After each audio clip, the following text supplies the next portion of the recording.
8 grade अभ्यास पुस्तिका कक्षा 8 विषय विज्ञान पाठ 7 पौधे एवं जंतुओं का संरक्षण। अति लघु उत्तरीय प्रश्न। प्रश्न क्रमांक 1, विशेष क्षेत्रीय स्पीशीज के कोई 2 उदाहरण लिखिए। उत्तर, भारतीय विशल गिलहरी तथा उड़ने वाली गिलहरी इस क्षेत्र के विशेष क्षेत्रीय प्राणी हैं।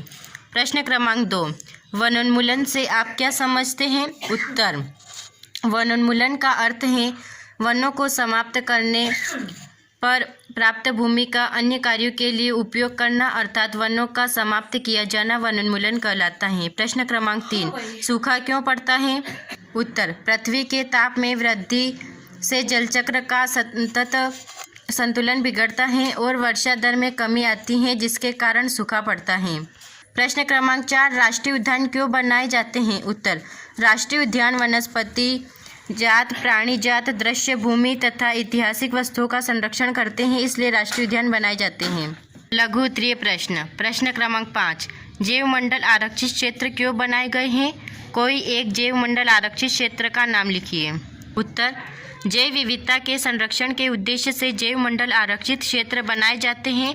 पंचमढ़ी जैव मंडल आरक्षित क्षेत्र हैं। प्रश्न क्रमांक 6, रेड डाटा पुस्तक क्या है? इसकी आवश्यकता क्यों है? उत्तर, रेड डाटा पुस्तक वह पुस्तक है जिसमें सभी संकटापन्न स्पीशीज का रिकॉर्ड रखा जाता है। पौधों, जंतुओं और अन्य स्पीशीज के लिए रेड डाटा पुस्तकें हैं। प्रश्न क्रमांक 7, वन्य प्राणी अभ्यारण्य और राष्ट्रीय उद्यान में क्या अंतर है? अंतर स्पष्ट कीजिए। किन्हीं 2 राष्ट्रीय उद्यानों के नाम लिखिए। उत्तर, वन्य प्राणी अभ्यारण्य ऐसे क्षेत्र हैं जहां वन्य प्राणी अर्थात जंतु संरक्षित एवं सुरक्षित रहते हैं, वन्य प्राणी अभ्यारण्य कहते हैं। राष्ट्रीय उद्यान विशाल आरक्षित क्षेत्र हैं तथा पर्यावरण के संपूर्ण संकटों का संरक्षण करने में पर्याप्त हैं, इन्हें राष्ट्रीय उद्यान कहते हैं। 2 राष्ट्रीय उद्यान, सतपुड़ा राष्ट्रीय उद्यान और पेंच राष्ट्रीय उद्यान। प्रश्न क्रमांक 8, कागज के पुनर्चक्रण पर टिप्पणी लिखिए। उत्तर, 1 टन कागज प्राप्त करने के लिए पूर्ण रूपेण विकसित वृक्षों को काटा जाता है, अतः हमें कागज की बचत करनी चाहिए। उपयोग के लिए कागज का 5 से 7 बार तक पुनर्चक्रण किया जा सकता है। दीर्घ उत्तरीय प्रश्न। प्रश्न क्रमांक 9, वनोन्मूलन से मृदा की उर्वरता पर क्या प्रभाव पड़ता है? समझाइए। उत्तर, वनोन्मूलन से मृदा में ह्यूमस की कमी होती है एवं मृदा की जल धारणा क्षमता तथा भूमि की ऊपरी सतह से जल के नीचे की ओर अंतः स्रवण पर भी विपरीत प्रभाव पड़ता है। बी, वनोन्मूलन से वर्षा पर क्या प्रभाव पड़ता है? उत्तर, वनोन्मूलन से कम वृक्षों की वजह से कार्बन डाइऑक्साइड के उपयोग में कमी आई है, जिससे वायुमंडल में इसकी मात्रा बढ़ गई है, क्योंकि कार्बन डाइऑक्साइड पृथ्वी द्वारा उत्सर्जित ऊष्मीय विकिरणों का प्रग्रहण कर लेती है, अतः इसकी कम मात्रा के परिणाम स्वरूप विश्व उष्णन हो रहा है। पृथ्वी के ताप में वृद्धि से जलचक्र का संतुलन बिगड़ गया है, इससे वर्षा दर में कमी हुई है। प्रश्न क्रमांक 10, ए वाला है हमारा, छोटे जीव जंतु हमारे पर्यावरण के लिए आवश्यक हैं, क्यों? इसका उत्तर होगा, छोटे जीव जंतु भी आहार जाल एवं आहार श्रृंखला के भाग हैं।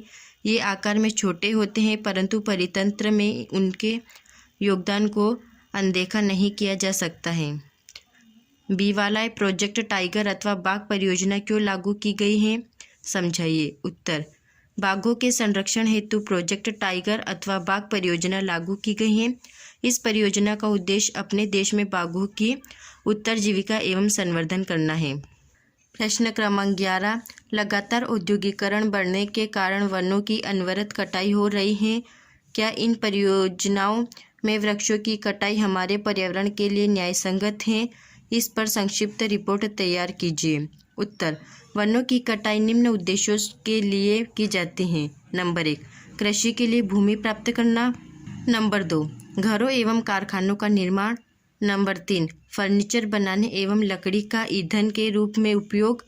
इस प्रकार से वनों की कटाई निरंतर बढ़ती जा रही है, जो हमारे पर्यावरण को विभिन्न प्रकार से प्रभावित करते हैं। पर्यावरण का संतुलन भी प्रभावित होता है, वर्षा एवं भूमि की उर्वरता में कमी आ जाते हैं। अगर वीडियो पसंद आए हो तो दोस्तों के साथ शेयर कीजिए और चैनल को सब्सक्राइब कर लीजिए ताकि हमें सपोर्ट मिल सके। Thanks for watching. फिर मिलते हैं नेक्स्ट वीडियो में।